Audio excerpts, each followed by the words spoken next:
تبارك الذي نزل الفرقان على عبده ليكون للعالمين نذيرا.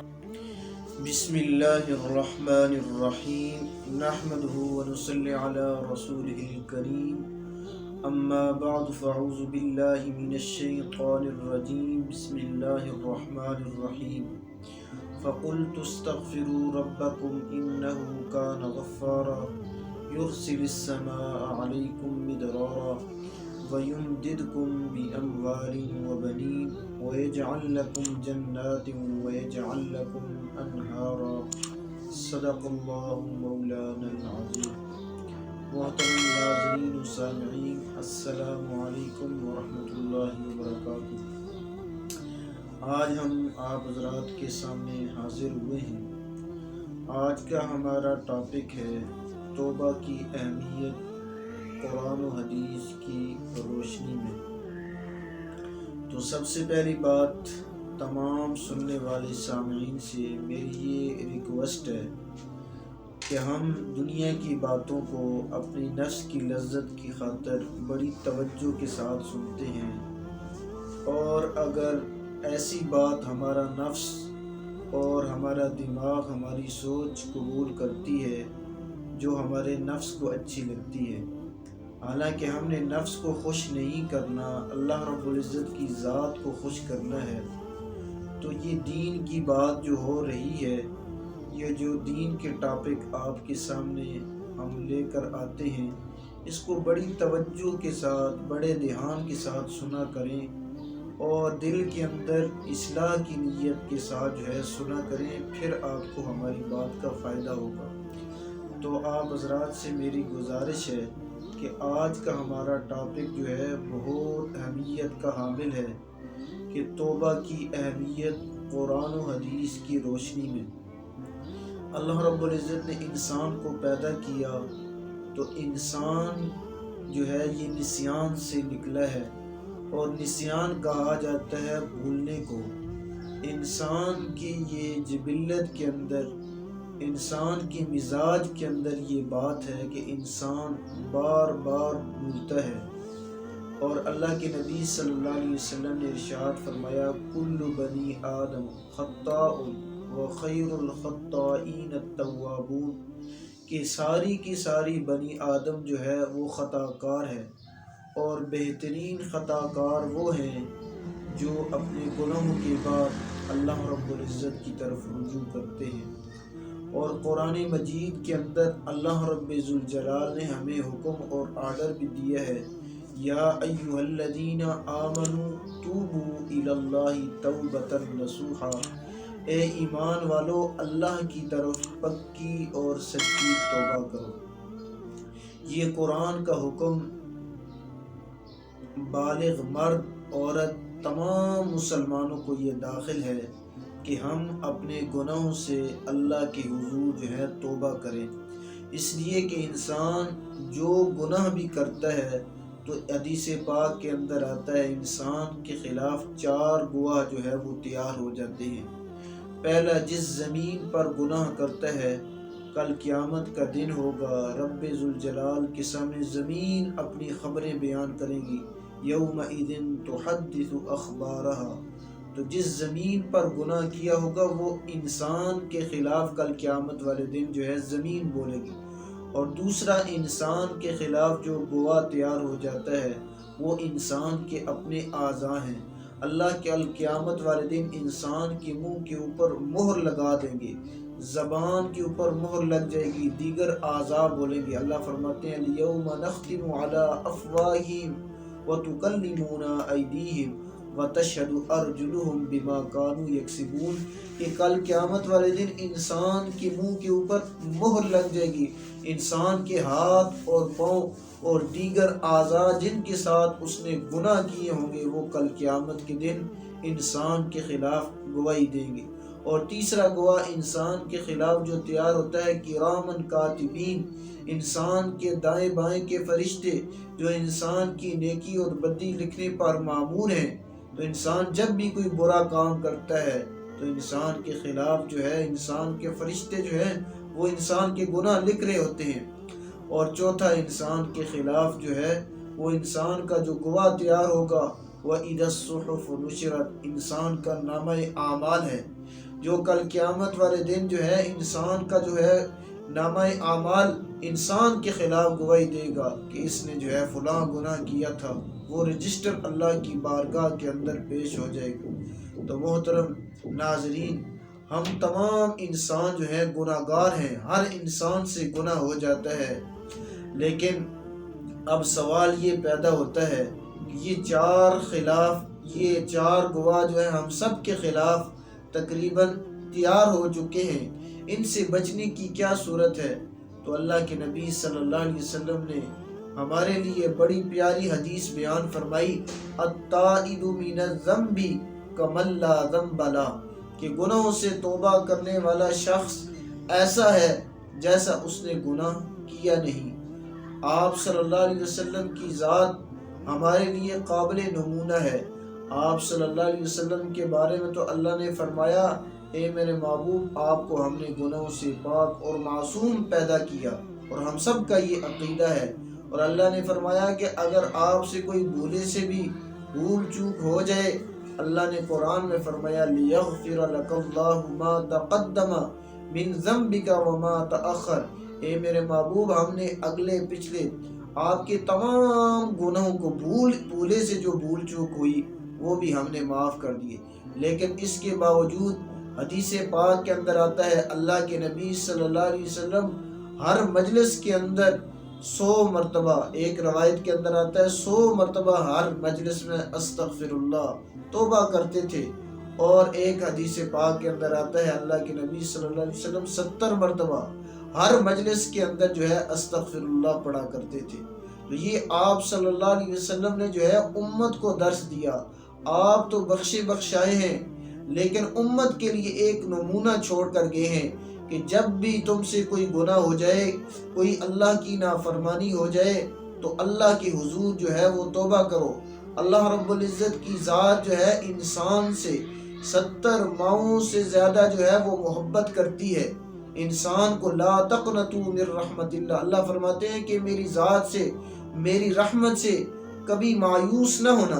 اس لیے کہ اللہ کی رحمت جو ہے ہماری طرف، یہ رمضان المبارک کا مہینہ ہے، ہر طرف، ہر آن اور ہر گھڑی اللہ کی رحمت جو ہے ہماری طرف جو ہے وہ متوجہ ہے۔ لیکن انسان پھر بھی اگر غفلت کے اندر پڑا ہوا ہے، پھر بھی جو ہے انسان کچھ نہیں کر رہا ہے، یہ انسان کی بدبختی کی علامت ہے۔ اس لیے کہ انسان کے ساتھ ایک طرف تو اللہ نے فرمایا کہ رمضان کے مہینے کے اندر سرکش شیاطین بند کر دیے جاتے ہیں، لیکن بسا اوقات انسان کا نفس جو ہے انسان کو کچھ کرنے نہیں دیتا۔ یہی انسان کا جو ہے امتحان ہے، اس لیے کہ اللہ نے فرمایا فَأَلْهَمَهَا فُجُورَهَا وَتَقْوَاهَا، کہ ہم نے انسان کے جو ہے نفس کے اندر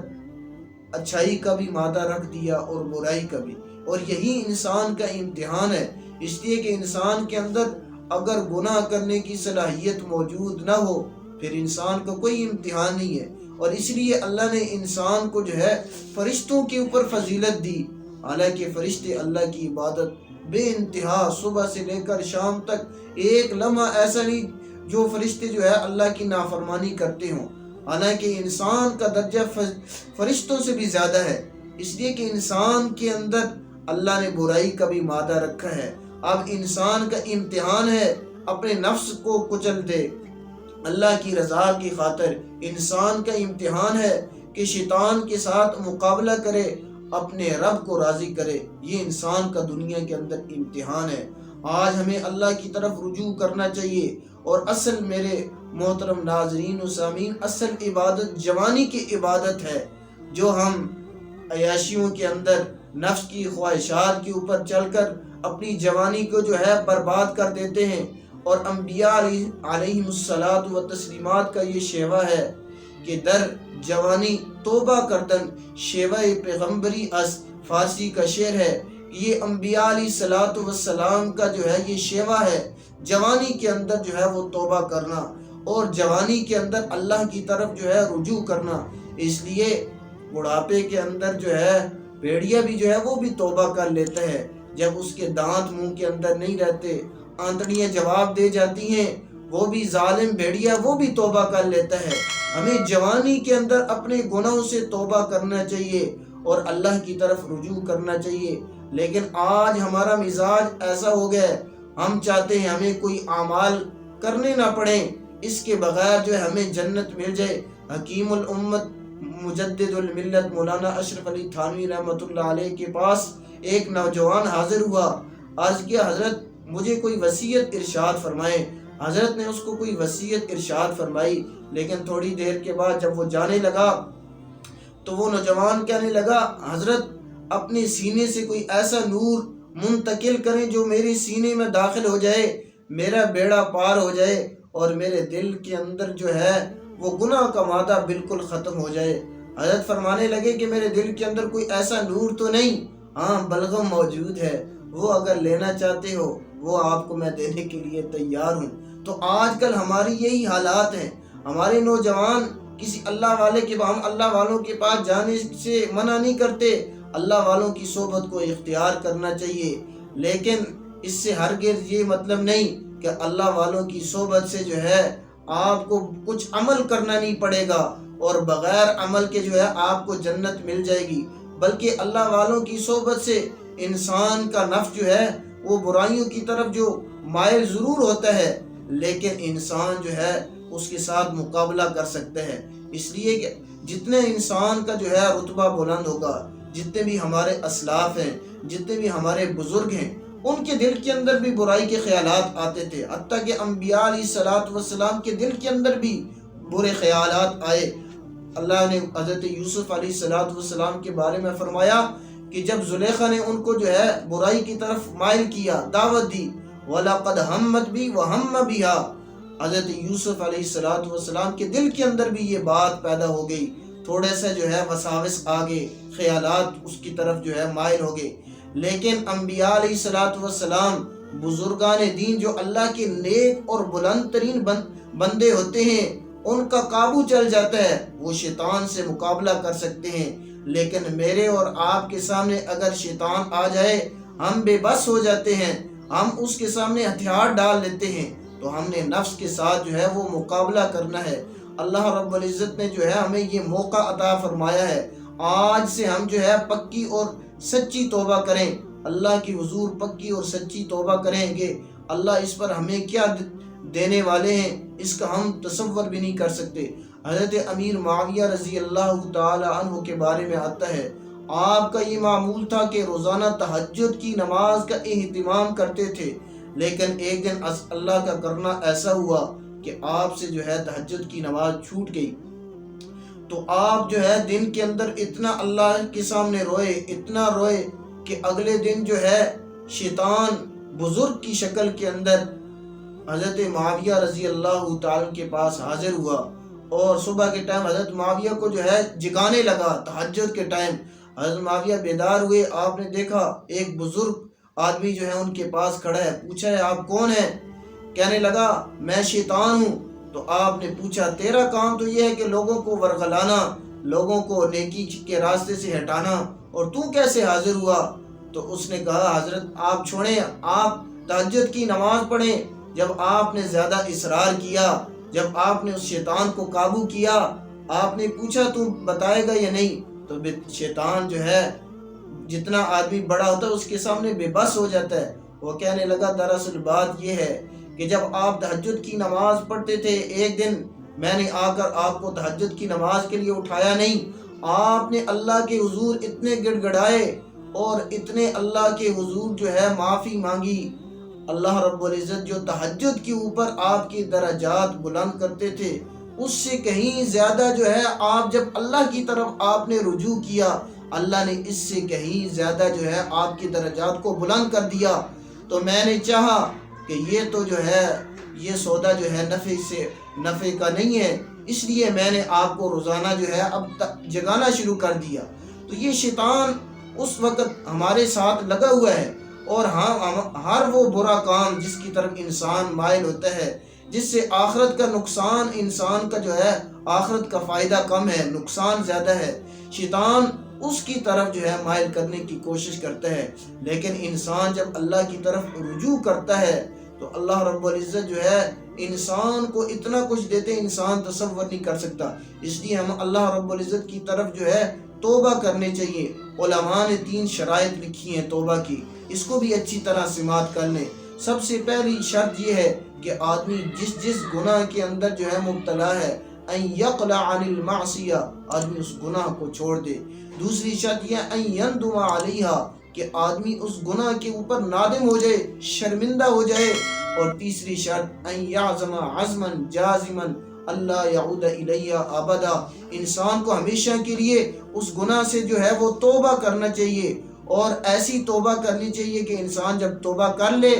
تو انسان جو ہے دوبارہ اس کے قریب بھی نہ پٹکے. جب انسان جو ہے اللہ کی طرف رجوع کرتا ہے اللہ اس کے اوپر انعام دیتے ہیں. اللہ نے فرمایا فَقُلْ تُسْتَغْفِرُوا رَبَّكُمْ إِنَّهُ كَانَ غَفَّارًا، پہلا انعام اللہ معافی کا سرٹیفکیٹ دے دیتے ہیں. فرمایا کہ وَيُرْسِلِ السَّمَاءَ عَلَيْكُمْ مِدْرَارًا، اللہ بارشوں کی صورت کے اندر بارشوں کے نگینے اس پر نازل فرماتے ہیں. وَيُمْدِدْكُمْ بِأَمْوَالٍ وَبَنِينَ وَيَجْعَلْ لَكُمْ جَنَّاتٍ وَيَجْعَلْ لَكُمْ أَنْهَارًا. اور تیسرا انعام اللہ جو ہے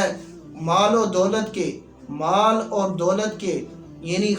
اولاد اور مال و دولت کے اللہ خزانے جو ہیں انسان کو عطا فرماتے ہیں. اور چوتھا انعام اللہ جنت کے بالا خانے انسان کو عطا فرماتے ہیں. یہ سارے جو ہے انسان کے توبہ کے اوپر انعام ہے، استغفار کے اوپر انعام ہے. اللہ رب العزت سے دعا ہے کہ اللہ رب العزت جو ہے ہمیں صحیح معنوں میں پکی اور سچی توبہ کرنے کی توفیق عطا فرمائے. وآخر دعوانا الحمدللہ رب العالمین.